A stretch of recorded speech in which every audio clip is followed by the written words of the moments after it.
ప్రభువన్నాడు, నేను తండ్రిని వేడుకుంటాను, మీ వద్ద ఎల్లప్పుడూ ఉండడానికి ఆయన వేరొక ఆదరణకర్తను, అనగా సత్యస్వరూపి అయిన ఆత్మను మీకు అనుగ్రహిస్తాడు.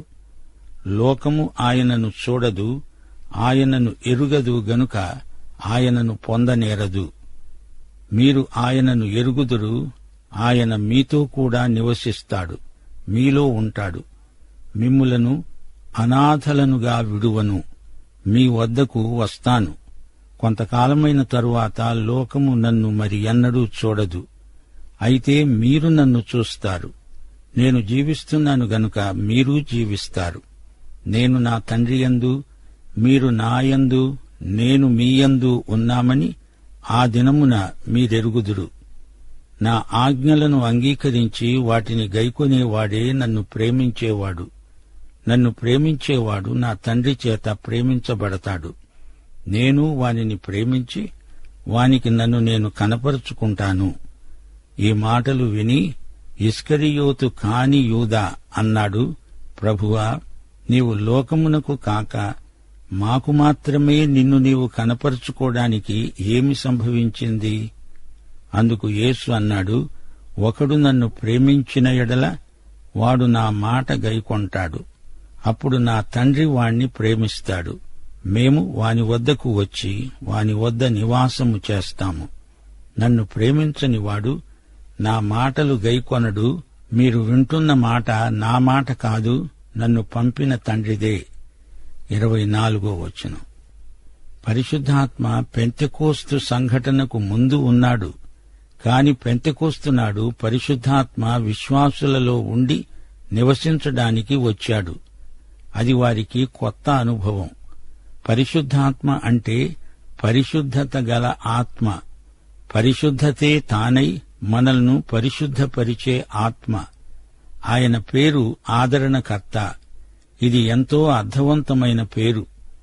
ఆదరణకర్తగా మనలో ఉండి మనల్ని బలపరుస్తాడు. ఆయన మహాబలవంతుడు, మనల్ని ఆదరించి బలపరుస్తాడు. వీరు సత్యాత్మను పొందటం కాదు, సత్యాత్మే వీరిని పొందాలి. అయితే లోకము సత్యాత్మను పొందనేరదు.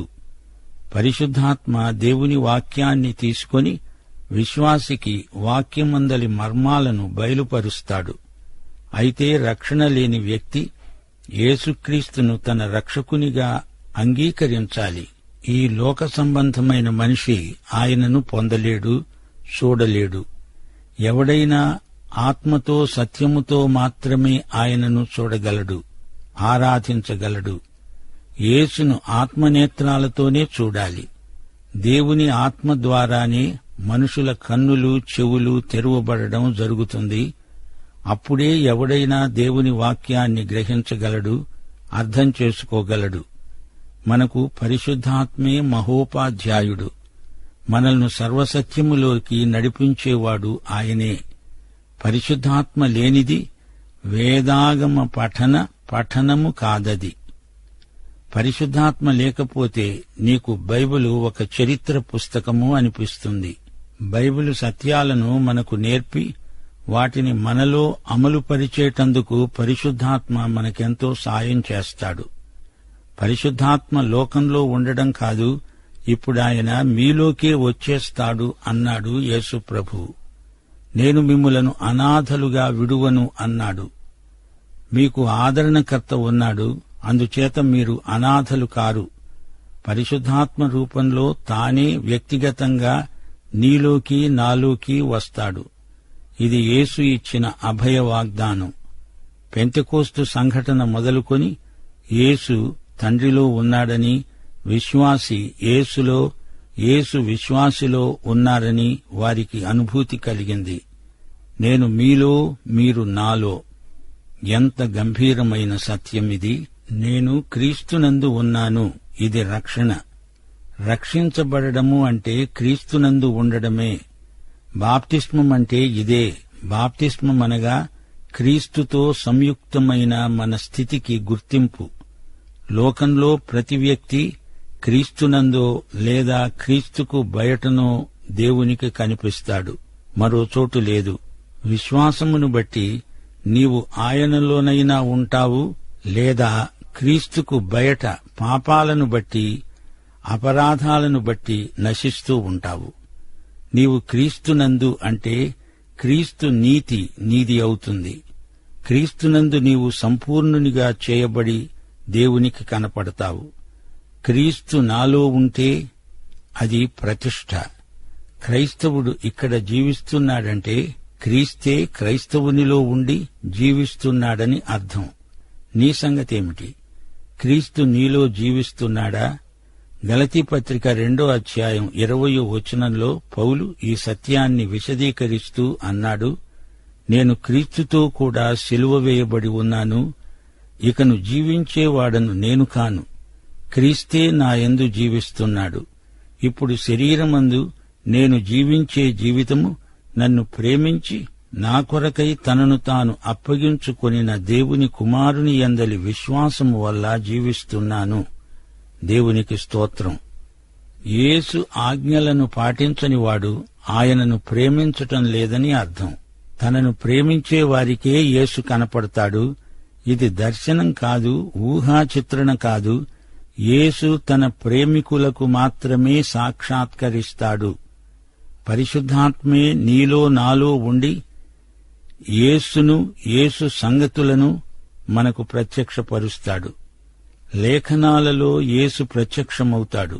ఇస్కరియోతు కాని యూదా ఒక ప్రశ్న అడుగుతున్నాడు, ప్రభూ, మేము నిన్ను చూస్తుంటాము, వింటూ ఉంటాము. లోకం మాటేమిటి? లోకాన్ని నీవెందుకు మర్చిపోతున్నావు? ఈ ప్రశ్నకు జవాబే ఈ అధ్యాయం చివరి వరకు ఉంది. లోకం యేసును చూడాలంటే, ఆయన మాటలు వినాలంటే మన ద్వారానే అది సాధ్యమవుతుంది. విధేయులమైన మన ద్వారానే యేసు వారికి కనపడతాడు. యేసు మాటలు వారు వింటారు. మరో మార్గం లేదు.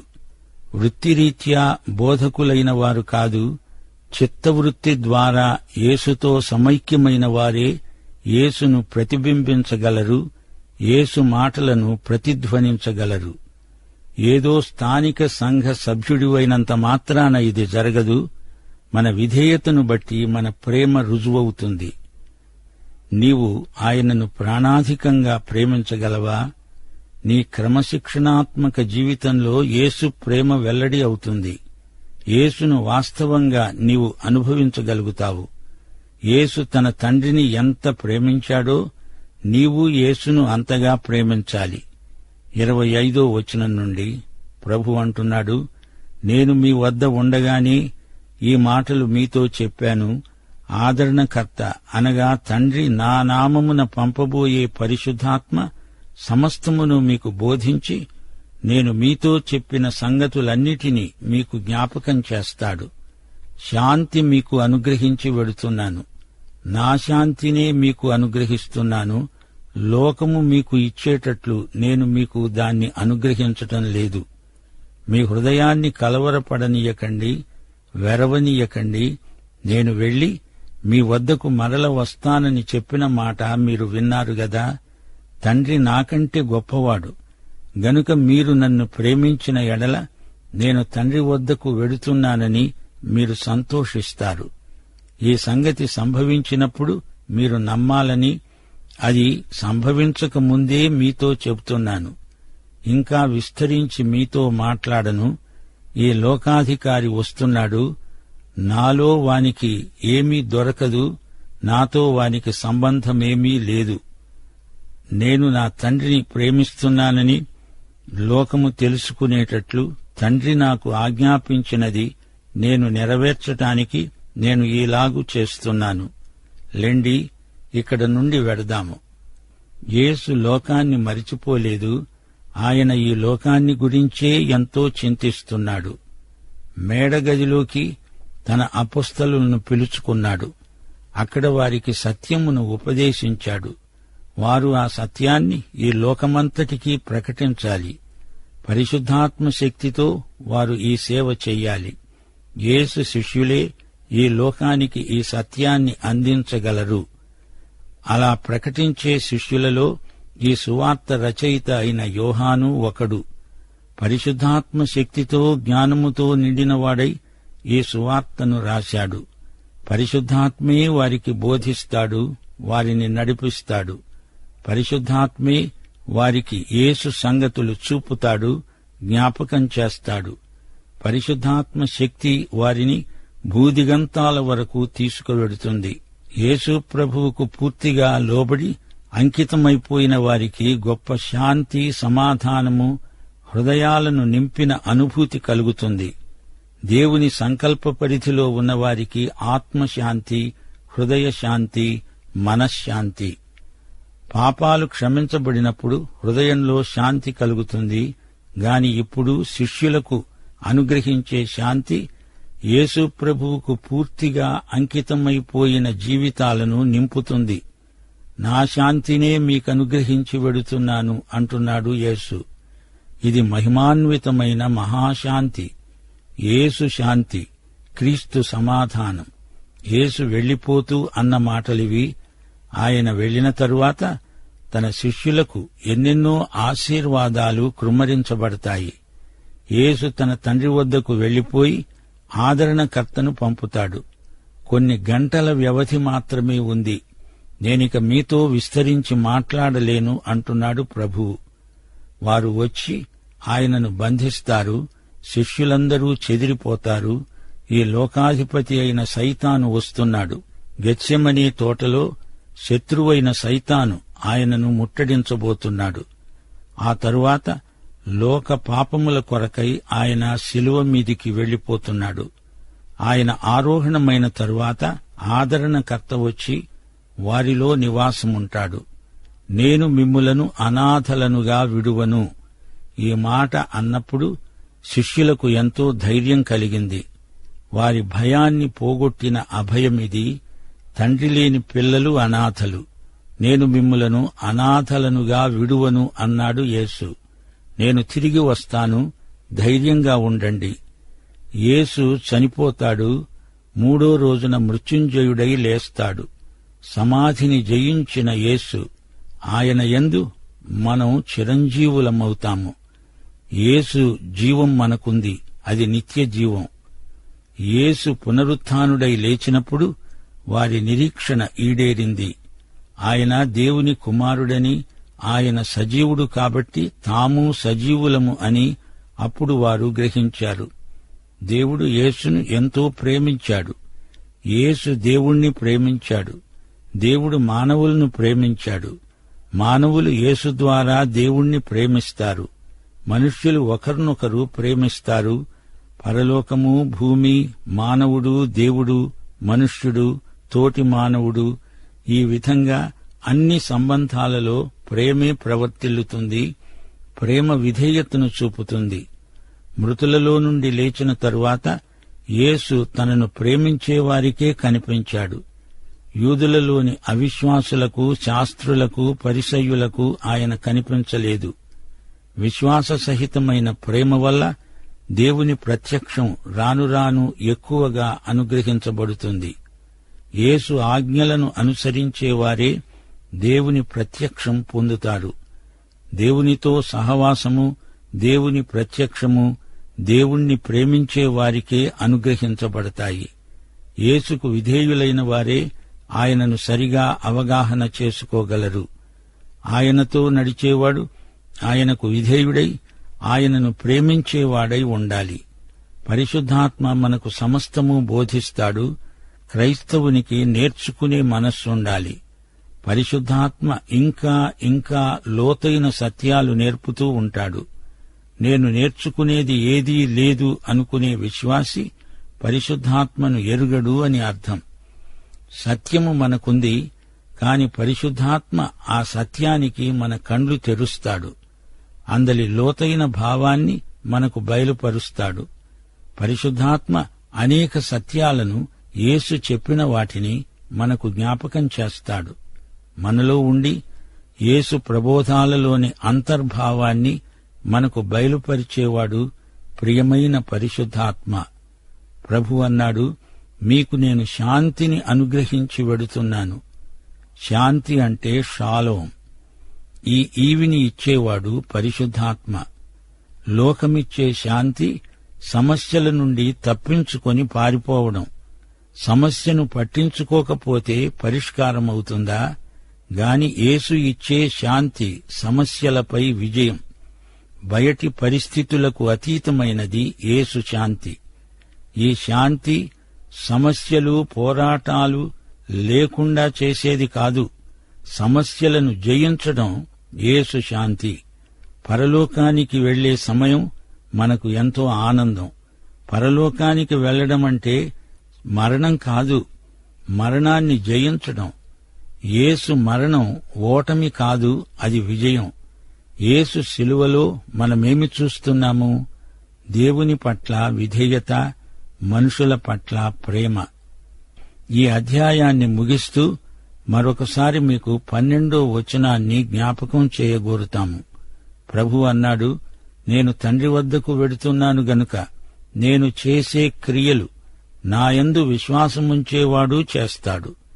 వాటికంటే మరి గొప్పవి కూడా అతడు చేస్తాడని మీతో నిశ్చయంగా చెప్తున్నాను. ఇది ప్రభువు మనకిచ్చిన గొప్ప వాగ్దానం. యేసు ప్రభువు శరీరంలో ఈ లోకంలో ఉండగా ఆయన సేవ పాలస్తీనా దేశానికి పరిమితమై ఉంది. కాని ఆ తరువాత ఆయన శిష్యుల ద్వారా సువార్త అన్య ప్రాంతాలకు ప్రసరించింది. యేసు ఆరోహణమైపోయాక శిలువ సందేశం అనేక ప్రాంతాలకు పర్యాప్తమైపోయింది. పరిశుద్ధాత్మ కార్యాలు లోకమంతటా విస్తృతంగా జరుగుతున్నాయి. ఇదే అపొస్తలుల కార్యముల గ్రంథం విశదీకరించే పరమసత్యం. నేనే మార్గమును, సత్యమును, జీవమును అని ప్రభువు అన్నప్పుడు యేసు మార్గం చూపేవాడు మాత్రం కాదు, ఆయనే ఆ మార్గమై ఉన్నాడని భావం. యెషయా గ్రంథం 30వ అధ్యాయం 21వ వచనం క్రీస్తునందు నెరవేరింది. మీరు కుడితట్టైనా ఎడమతట్టైనా తిరిగినా ఇదే త్రోవ, దీనిలో నడవండి అని నీ వెనుక నుండి ఒక శబ్దము నీ చెవులకు వినపడుతుంది. యేసు ఏ సత్యాన్ని బోధించాడో ఆ సత్యమే తానై ఉన్నాడు. క్రీస్తునందు నైతిక పరిపూర్ణత సాక్షాత్కరించింది. యేసు ప్రేమ జీవమై మనుష్యులకు వెలుగై ప్రకాశించింది. నన్ను చూచినవాడు తండ్రిని చూచి ఉన్నాడు అని ప్రభువు ఫిలిప్పుతో అన్నాడంటే దేవుడు మానవుడై ఎలా జీవించాడో మనం చూడాలని అర్థం. ఆయన పనిచేసిన తీరు, శిలువపై చనిపోయిన విధానం మనకు మాదిరిగా చూపాడు. మన రక్షణ కోసం మానవుడై ఆయన ఎలా మాట్లాడాడో, ఎలా పనిచేశాడో మనం చూడగలం. యేసును చూచినవాడు దేవుణ్ణి చూచినట్టే. ఆయన మాటలు అచ్చం దేవుని మాటలే. యేసు ద్వారా దేవుడు మానవులకు ఎంతో సన్నిహితుడయ్యాడు. దేవుని ప్రేమను, మహిమను మానవులకు చూపినవాడు యేసుక్రీస్తు. దేవుడెలా ఉంటాడు అంటే యేసులాగా ఉంటాడు. కనపడని దేవుడు యేసుగా మాత్రమే కనిపిస్తాడు. దేవుడు యేసై మాట్లాడాడు. దేవుని మనస్సును, దేవుని హృదయాన్ని మానవులకు చూపినవాడు యేసు. ఆయనను చూస్తూ దేవుడెలా ఉంటాడని అడుగుతావేమిటి ఫిలిప్పు అన్నాడు యేసు. నడిపించే మార్గము, మాట్లాడే సత్యము, బ్రతికించే జీవము క్రీస్తే అని ఈ 14వ అధ్యాయం మనకు ఉపదేశించింది. నీవు ఈ యేసుక్రీస్తును ఎరుగుదువా? ఆయనే దేవుడని, దేవుని అవతారమని ఎరిగి నిత్య జీవాన్ని అనుభవిస్తున్నావా? దేవుని ప్రత్యక్షం యేసే అని దేవుని వాక్యం తేటగా చెబుతోంది, చూపుతోంది. దేవుడు నిన్ను సమృద్ధిగా దీవించునుగాక. ఆమేన్.